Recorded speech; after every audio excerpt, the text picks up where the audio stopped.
All right. Hey, everybody. It's right after 2:40, so we're going to go ahead and get started. You're in session CCB1107 in the right spot.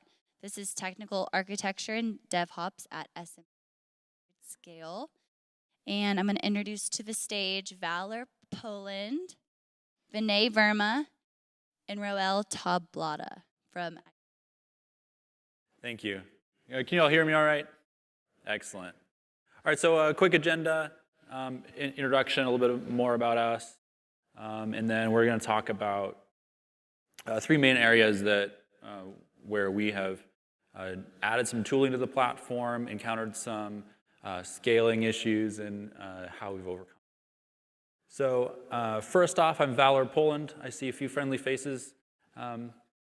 So hello to those of you I know, and hello to those of you I don't. I have a long history on ServiceNow. My first implementation was 2007. So that makes me, I don't know, geriatric on the platform. So at Accenture, I'm not doing consulting. This is Accenture as a client. So by a lot of different metrics, Accenture is really one of ServiceNow's top 10 to 20 sized customers. So we have a lot of users, a lot of custom apps. So I manage some onshore development teams, and I'm also one of the lead technical architects for the platform globally. So I'm going to hand it off to Vinay and let him introduce himself as well. Hello everyone, myself Vinay Verma. I'm working for Accenture, technical architect for internal service. So we have around 450 plus applications which we have built the platform. So as Valor will go through the journey of this session, you will get to know the challenges what we face and some of the ways through which we are able to some extent, we are able to resolve it. So it's a journey, and we would like to share our experience with all of you, and you may also facing the same similar challenges. So it may be helpful. That's what we are here for. Over to Roel. Hello, my name is Roel Tablada. I'm from Accenture also in the Philippines, and I'm working with both Valor and Vinay on resolving issues on our ServiceNow platform.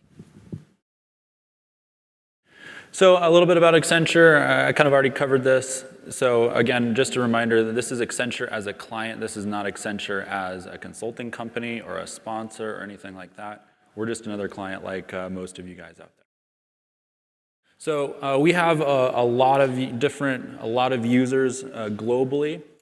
We have a really big platform. One of the things that makes Accenture as a client unique in terms of the larger enterprises is we have a single instance strategy, which means any group around Accenture that wants to build an application on the ServiceNow platform all gets put on the same instance. So as you can imagine, that does complicate things. We've been on the ServiceNow platform for, I believe, 2 years. First started as a remedy replacement. And from that, we've really grown our platform footprint dramatically. So the three main things that we want to stress here is scaling up is not linear.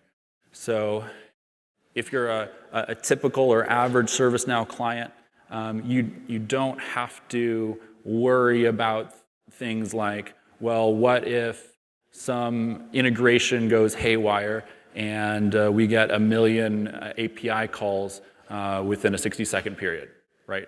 Because of our size and scale, that is a very real possibility for us.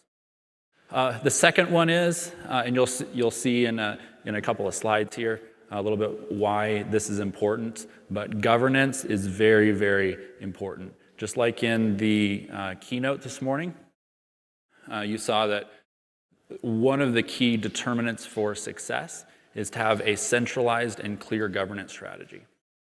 And then the third item is DevOps will only take you so far, again, because of our growth and because of our need for governance and just, again, the breadth of what we're putting on the platform. DevOps is great, but you have to have process. You have to really refine your deployment methodologies and things like that. So we're going to do a couple little exercise. I'm curious for you guys. These numbers are kind of general baselines. So how many of you have 3 environments? A prod, a test, and a dev. Great. How many have more than 3? Okay. How many have more than 5? Anyone more than 10? All right, a couple of you? Cool. So a typical number, the average customer size, probably between 3 and 5, it looks like. So at Accenture, we actually have 12. And we'll talk about how those are in use in a little bit. So next, how many concurrent applications do you have in development? Net new applications, we'll just start with. Is it 5? Is it higher than 3? Is it higher than 5? Concurrent new applications in development. So 3 to 5, again, probably about average. At Accenture, we have 20.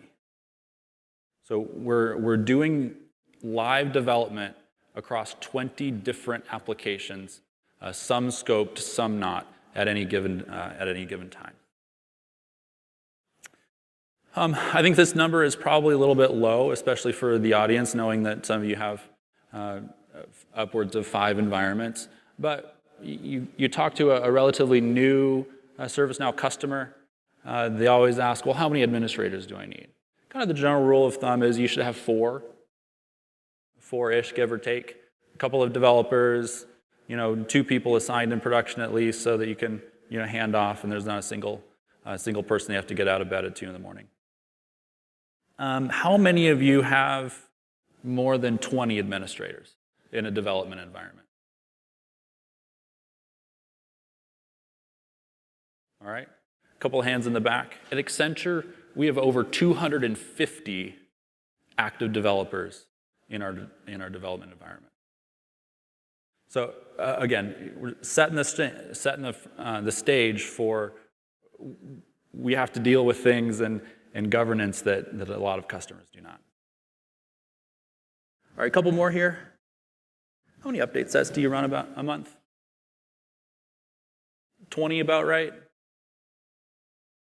Anybody push more than 20 update sets to their production in a month? Anyone more than 50?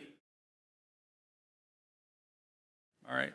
Between 20 and 50 seems about the cutoff point. At Accenture, we're pushing over 250 update sets into our production environment per month. And across those, here's some more interesting numbers. Across those, 40,000 update set entries per month. So a couple other interesting figures. I just pulled these to,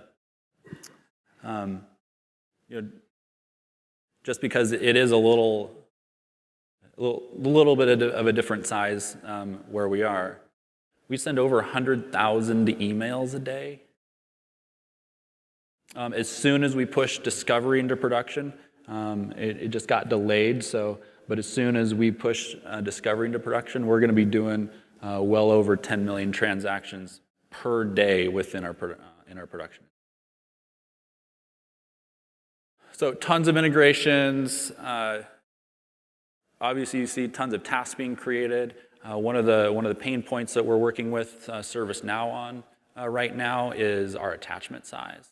We have 6 million, and we're adding about 25,000 attachments a day. Part of that has to do with getting those attachments being sent out attached to those 100,000 emails we're sending, because you have to duplicate them. So now that we've kind of set that stage, let's look at a little bit about that governance piece. So we learned really early on that the environment mismanagement will eat you alive. So again, with 250 developers, 12 environments, you really have to have a very strong governance strategy for what gets applied to where, when, and by whom. As a part of that, you can't just communicate. We tried sending emails, putting flags in the banner. Hey, this is going to be, this environment's going to get cloned over at X date. But what we finally had to do is actually restrict that administrator role. Right? You put 250 people all with God rights in an application, and you're going to run into some problems. So one of the things that we did, and we're going to talk about more, is a restriction on who can move updates. And then finally, who thought that was a good idea? Again, you have 250 developers, all various stages of expertise and experience on the platform, some coming from other platforms or development backgrounds. And you get a lot of things where, like, there's a better way of doing that on a platform, you probably just do. So a little bit, just a little bit of our environment overview and part of one of the other complexities that we face. So here is a general representation of our environments. You see the green stack right here. These are all of my production. So operational dev environment, operational test environment. We're pushing weekly update sets from these into production. The orange grouping or the umber grouping over here, this is the first major release. So at any given time, across all of our development teams, we have development happening for 2 major releases. We do major releases quarterly. So we have development happening for, we'll just say, Q3 and Q4 concurrently. So what happens is, and one of the major issues that we're facing, problems that we need to solve, is updates are being made weekly within this stack. This release is going to push code into production. And this release needs to rely on code from both this and the weekly production. So again, one of the major pain points we have is, how do we merge code across those 3 development stacks? Another couple of challenges here: account onboarding, access management. How do we limit administrator control a little bit more? How do we improve the development quality? So that's kind of enough of me talking. We're going to get into a little bit of show and tell here. So the first thing that we're going to show is how we do some of that cloning and environment management. So we have targeted cloning scripts. So depending on your current assignment within this stack, we're going to run different cleanup scripts on each one of those environments. So for example, the testing instances, they're going to get test users created so that business and other testing groups can log in and do those. Anything below this orange line gets data cleaned up. So that's all private data, that's all the HR case records, that's all the HR profile. And then finally, we are also going to look at some of the code review things that we have in place. We have a little button where you click, and you can say, oh, this is bad code. I'm going to click it, and that notifies the technical architecture team in an email so that code can go get looked at. Then also one of our ServiceNow reps that works with us helped build this really cool tool where you can, it's really an in-instance ACE checker. If you're not familiar with the ACE check, that was an offering by ServiceNow where they said, these are some best practices for coding. They go scan your instance. Well, we have all of that in instance. We can write our own rules against that. So, Vinay, you good to go?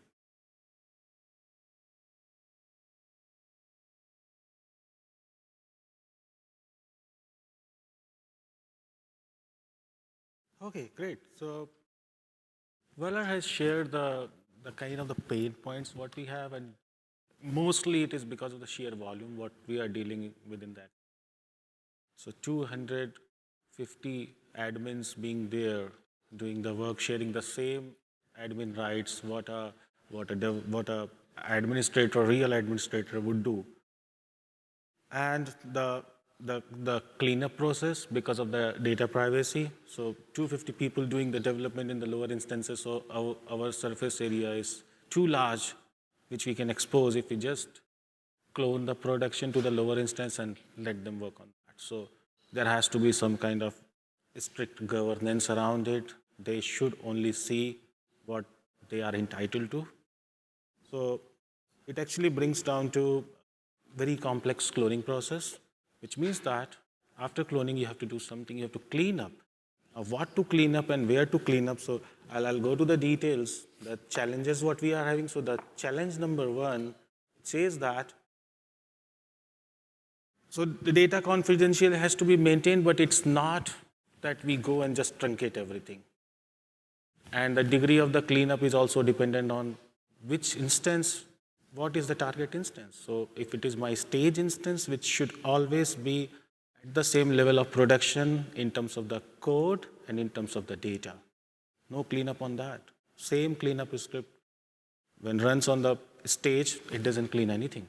I want to maintain everything there, and that's within the control of the operations team. They take care of it.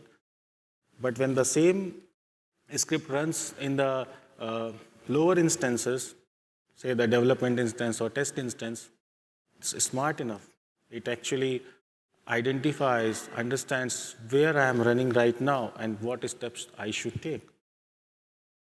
So the solution of that is that the context-based identification of the instance and do the action accordingly.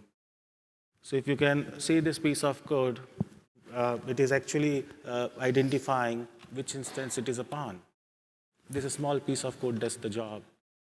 It's just a switch case statement done properly, same script, same cloning process, works perfectly, and cleans up the data, cleans up the right amount of the data in the appropriate environment. So this is the next piece of the code part of it, which actually goes and does the job. Now, challenge number two, the cloning process itself is a very long-running process. So we have around 14 million plus record in our task table, which means that if we just do the sequential cleaning of the table, then it takes 6 days, as simple. So, but we can't do the straight exclusion of the tables from the cloning process because it's not just the task table, it's other tables as well, all the related records which also we need to remove from selectively, and we can't do the truncate as well because we don't want to clean up everything. We still want to have some data, confidential data like HR cases and business functions and all those things we want to remove. Now, in case of the normal sequential cloning process, if you see the production gets cloned to the non-production environment, and then it triggers the cloning process. So this is my cloning process, and the worker process comes up, starts cleaning one by one. This is the different tables, and it is cleaning, and this is where it takes 2 days straight away. Sometimes we have seen 5 days, 6 days. That's the amount of data we do, the cleanup we do. And Difficult part is that till that time, the instance is not accessible to the developers because unless until it is cleaned, I can't leave it to them. Yeah, so Loss of productivity. we're probably deleting about 200,000 records from the task table. We're also deleting all of their related data. And then we're deleting the sys delete records that those deletions make. Yep, thanks. Now, it's a single worker process which is doing the job sequentially. And it is going to take more and more time as we get more and more data in our tables. So now we have come up with a smart data cleanup process which actually identifies what instance this is. It's a lower instance, maximum cleanup is needed, okay? So in parallel, it actually pushes the cleanup information into an event queue. So there are 8 events queue which we use concurrently, and then we align the 8 worker process at the same time, do the cleanup of the data. And we really want instance to just do the cleanup because developers are not using it. We are not worried about the performance at that point of time. Let the whole instance, all the worker process get aligned to the cleanup process in parallel so that it takes around 6 hours and does the job. In fact, to further optimize that, when we do the cleanup of a table, we don't do it right from the top to bottom or bottom to top. We do it from both ends. So we start deleting from the top, we start deleting from the bottom, and at the middle of it comes and converges. So these are the kind of the optimizations what we have done to make the process faster. The other thing what Valor has just spoke about, I'll switch my slide.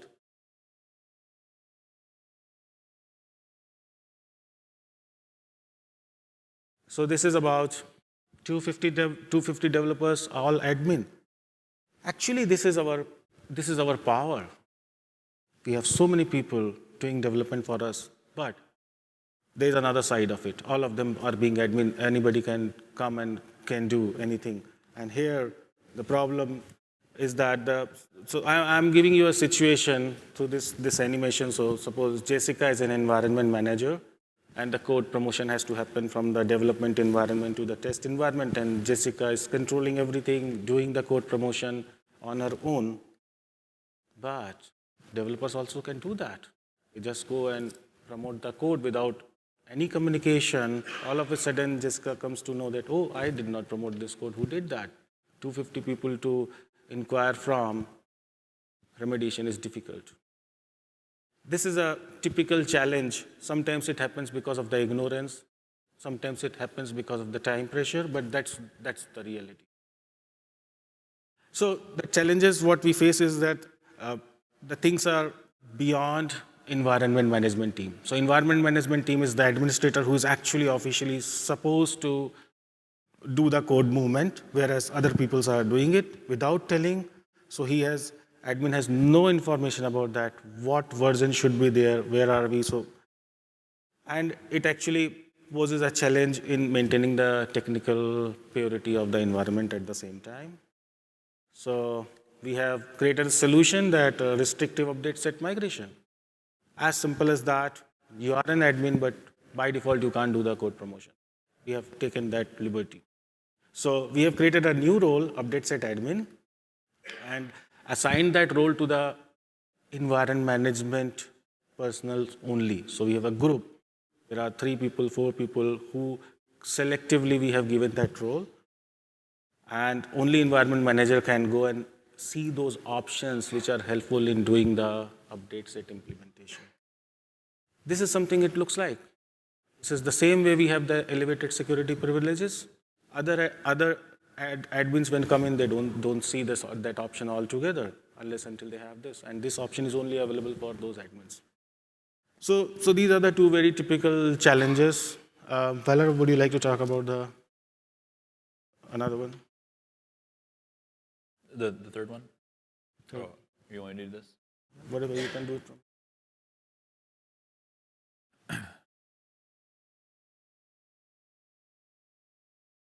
So this is just one slide.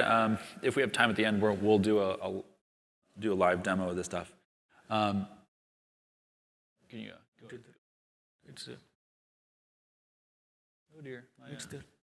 text didn't come through. Oh, there we go. So that first one, that code review button that I mentioned, again, just sends an email. One of the other problems with larger development groups is how do you send email from a non-production environment, right? There's the debug email address, great, but that now you have either a separate mailbox to check or a black hole or something like that. So one of the other things that we put in place is kind of a selective receipt, which allows these people, the code reviewers, to receive an email from that environment itself. So we have a special group that says debug email users, and we put all the people that actually want to receive real emails into that group. Then there's a business rule on the email table when that goes out that checks the recipient list against the membership of that group. If you're a member of the group, if you're set to receive that email, you actually get that email sent out. And there's a nice little footer at the bottom that tells you who the intended recipients were of the full list. So that allows us to receive emails from non-production environments. The second one down here is that kind of that mini ACE checker. So we have production readiness utility here. The very simple setup. You specify the table, you specify the script field on that table, and then you set what you're looking for in that script. So here, this is just a sample of client-side glide record use. Not a great idea to do, generally speaking. So you look for glide records within client-side code, and then answers true or false, and now you get an output. One of the other things that you can do with this functionality is whitelist code. So there's always best practices, and there's always exceptions to that best practice rule. Every time you run a code check against your instance, you don't want to have to sift through and re-identify those things those pieces of code where you did it for a particular reason. So there's a whitelist solution in there as well.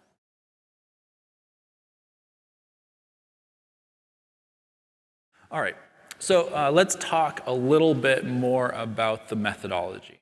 So we're moving on from governance into methodology, and then we're going to also look at the DevOps tooling that we've built. So at Accenture, as you can imagine, 500,000 user base. We really try to make sure that we don't have to push code into production to fix our oopsies, right? Because we have that process rigor. So these are 4 testing areas that every piece of code that goes into production has to go through. So the first is product testing. So in that development cycle, every 2 weeks when our sprint cycles are typically 2 weeks long, every 2 weeks when we push code from our development into our product test environment, that happens. Regression testing. We do full regression testing every major release, every major platform upgrade, and every major release that we do, as well as ad hoc if we have new applications pushed out of band, for example. Performance testing. We also do 100% plus load test for every release to make sure that the code that we're pushing out is not going to negatively impact the environment. So we've had to spend a lot of effort with ServiceNow, partnering with ServiceNow for our performance testing. I think we were kind of the squeaky wheel, and ServiceNow didn't particularly appreciate being bothered by all of the things that we identified during performance testing, but it has been a truly invaluable tool. And then finally, your typical UAT testing. That's when you're about ready to go live, you get the business users in there, make sure it meets their need. So some of the challenges that we've faced with testing is we can't really use the automated test framework. Yes, we're in Jakarta. It is there and available for us to use, but there are really two current critical flaws that prevent us from using that automated test framework. Number one, no service portal support. I hear it's rumored that it's coming in London. I haven't gotten a chance yet. Obviously, London hasn't been released, but I hear that automated test framework will start working with service portal in London. The second one is you cannot run concurrent tests. Given the size and the scope of probably 100 plus different custom applications, having to do full regression testing every major release cycle, every upgrade, it would probably take us 2 weeks straight running nothing but automated tests to get that whole battery of tests done, because you can only run one at a time. That is a single-threaded process currently. The next major challenge, load and performance testing isn't supported with the automated test framework, in part because you can't run concurrent tests. And finally, code-level unit tests are also not supported. So the major solution that we came up with is really to use Selenium testing. Still doesn't get us code-level tests, but it does get us the regression. We can use Selenium to capture metrics when we do performance testing. So as of today, the entire 100% of the regression tests that we need to do for those major releases and upgrades are automated. And every release, every new application, every enhancement, they get their own automated tests as well running through Selenium. So with all of that effort we've put into doing automated testing, here's a really big number for you. We're on track to save in human capital costs over the next 12 months $1 million of testing that a human does not have to sit down and do, just because we automated all of that. Also, that gives us a lot more confidence that we're covering the major issues at an upgrade cycle. So last year we upgraded to Jakarta. We're targeting the London upgrade this year, provided the release schedule works out for us. But it's wonderful because now we just start all the automated scripts and we see which ones fail, and then we go investigate those. So we know that those users, the users of all those applications, aren't going to be impacted.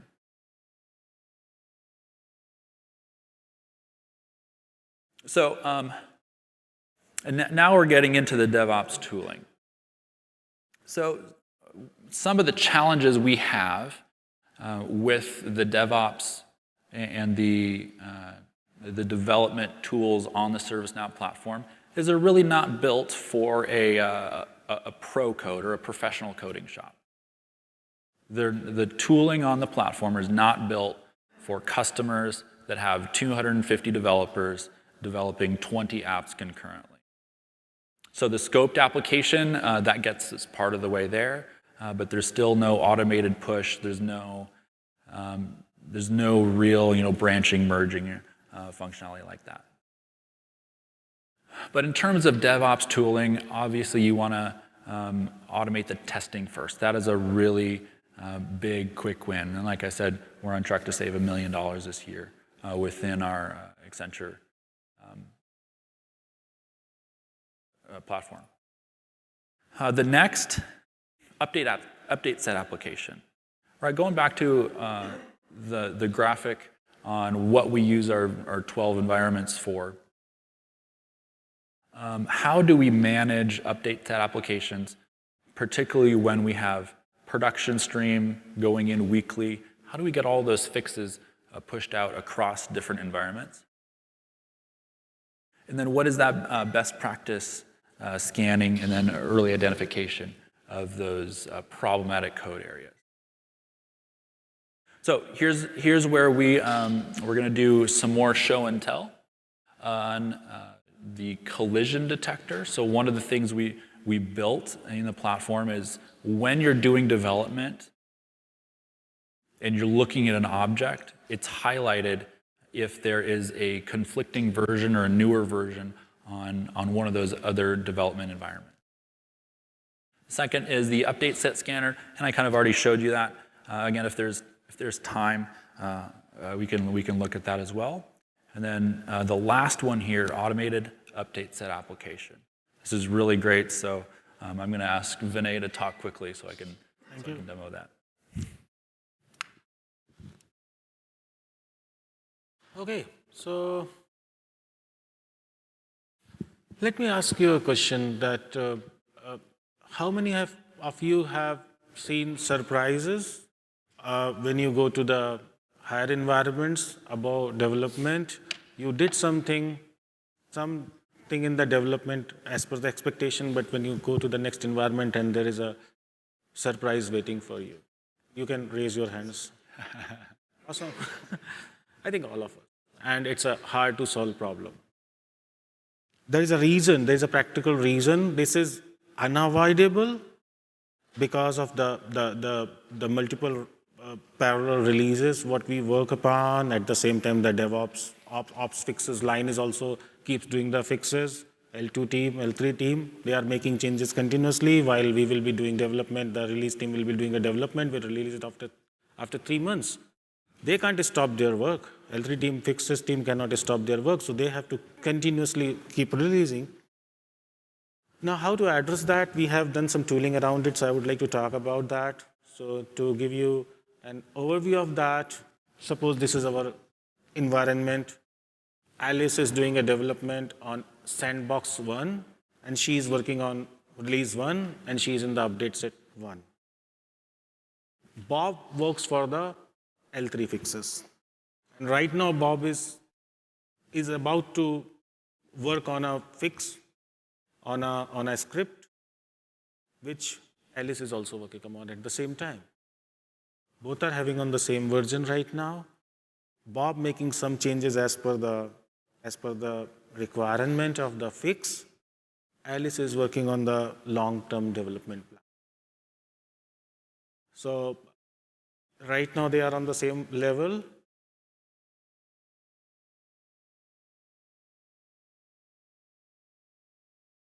Sorry. Okay. So whenever Alice opens, so when I say a script include is just an example I have taken. It can be anything. It can be a business rule. It can be an ACL. It can be a script include, anything, because everything is supported by the version in ServiceNow. So the moment Alice opens as include a script, actually Alice's instance makes an inquiry to the parallel leaf instances and checks what version of this object is there with the other leaf instances. And if both of the instances are having same version, then Alice gets a message that it's the same version everywhere. So there is no collision right now. Then Alice goes ahead and updates the include script. And then actually Bob comes in. Bob opens the same script. The moment Bob opens the same script, Bob's instance goes and inquires to the Alice instance what version you're upon, and then it gives a message that there is a newer version lying somewhere else, and if you update it now, there will be a collision. That is where Bob actually calls up Alice and says that I have an urgent fix, I have to update a script, but you have the newer version, but if I override that, you will be in a trouble later. They talk to each other. Alice says, okay, fine. You go and make those changes, and I will update that later. So there's a communication established. Both the parties are informed and agreed, and a collision has been avoided at a very early stage. Needless to say what benefit it brings in actually. So that's how it actually works. What's the logic behind it? I will not go into the details, but I will try to touch it very quickly. So the version comparison logic works that does object have the latest version in the sysupdate version with the same sysID in both the instances? If it is a yes, which means that objects are of the same version and because they are cloned. It's a clone of it. Same version, everything, sysID is also same. If this is not true, then it goes and checks the next match, which says that this object belongs to the same update set. If answer is yes, which means that an update set was migrated from one instance to another instance and the same version of object has gone there. Third, it checks this. If both of them does not match, then it goes to the third one. It says that this object have same payload in the sysupdate version. This actually tells that sometimes when we go to the higher instances, after that we merge the update sets and then we take it forward. So though object is same, but it is not belonging to the same update set because now update set identity has gone. 50 update set got merged into one, but still the object is same. And this is the third check which tells us. If none of these means there is different versions on the different instances. So this was about the quick check. Now I will talk about the other one.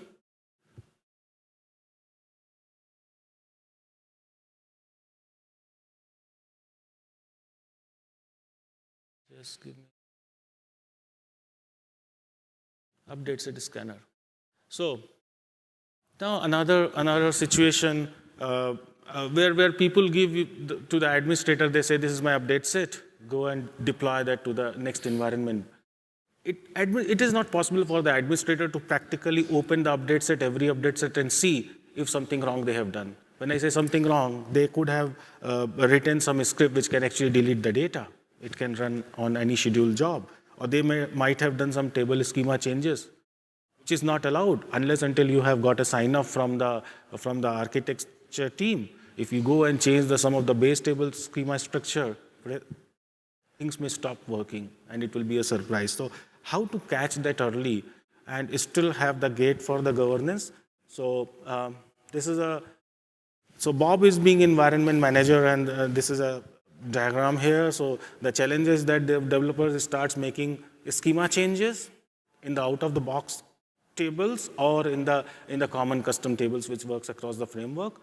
Developer may write the script to delete the data, and developer also make changes to the important sys properties which governs the global behavior. And again, this poses a challenge. So we have created a utility which actually, before migrating the update set to applying the update set to the next environment, the admin actually runs this utility and pass those update sets which are in the context. That utility runs and opens every update set in the customer update and sees if any of these three has been done. If yes, then who has done that? Then admin can talk to the person. There is a delete which you have written, why you have done that, do you have an approval for that? And that is where we implement the gate check. I will just show the screenshot of that. So if you see here, this is the tool which we have created. Search type is update set, give the set of the update sets which you want to run through, and then run the process and it gives the result. So the result tells that this is the delete scanner result, and it has found that in one of the script include, there is a delete or delete multiple syntax was used. And then the admin can go and can talk about that in detail and get it remediated. Then there can be the dictionary changes. So in the dictionary, you have made some changes in the schema. If it is out of the box table or if it is a common custom table. Now, which tables they are, that can be configured. So we have a list of tables in the property which we have configured. We can add more and more tables to that, but we still leave the stream-specific tables for the developers to make changes. We don't catch up on that. So it's all configurable. And similarly, it is also upon the property changes if you have made any. So once this has been done, now it's an iterative process. From development to test, this has been run, and then for the another movement also, the similar process is followed. So we have the gate check at everywhere. Okay. So the automatic update set. Yeah.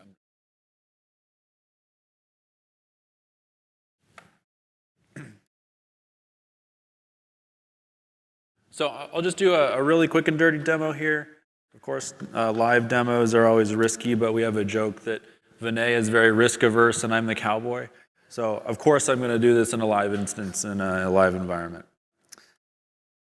So I'm going to create a new update set here.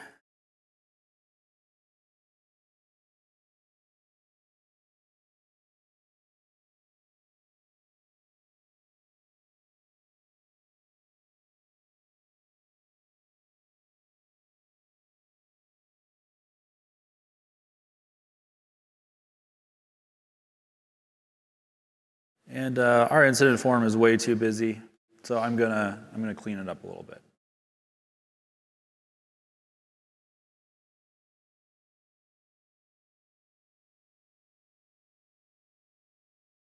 So let's do form layout. Let's get rid of some stuff here. Project, I don't know what this is. I don't know what owner group is. We don't need number, do we? So here at this point, I made my changes. Form looks way better. So now I'm just going to mark my update set complete. So this is my child instance here. So this would be akin to my development environment. I hit update. And let's go see in my parent or my test environment what happened there. So you see here that update set exists and it's marked as previewed because I have the automated preview turned on in this environment. And let's see here, form layout is good. It should automatically apply.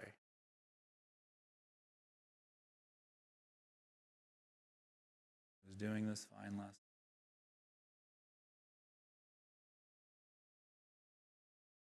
So of course, it didn't fully work. But so you see that the update set got pushed into that new environment automatically. Some of the features that we're going to add to it is select which ones you want to get pushed. But yeah, that was just a really quick and dirty demo on that. So I think we're out of time here, but I did want to just do one recap. It is literally one slide, so I won't keep you very long. But just a quick review. As you grow your ServiceNow footprint within your organization, you will hit an inflection point, probably about between 10 and 20 developers, where the processes that you had no longer apply. You have to put more rigor around that. Governance is one of those really key things to get right, get correct, put in place to make sure that your environment is stable, protected, and goes through that rigor. And then the third and last kind of key takeaway that we have is only add those DevOps toolings when you're ready. So don't just go try to automate all your testing tonight after the conference is over, but wait until you have that governance and you have those processes in place. All right, well, thank you very much. Vinay and I would be happy to entertain any questions you might have, just talk tech, see any of the other crazy things that we're doing. So hope you enjoyed it, and we love that you're here. Thank you very much. Thank you.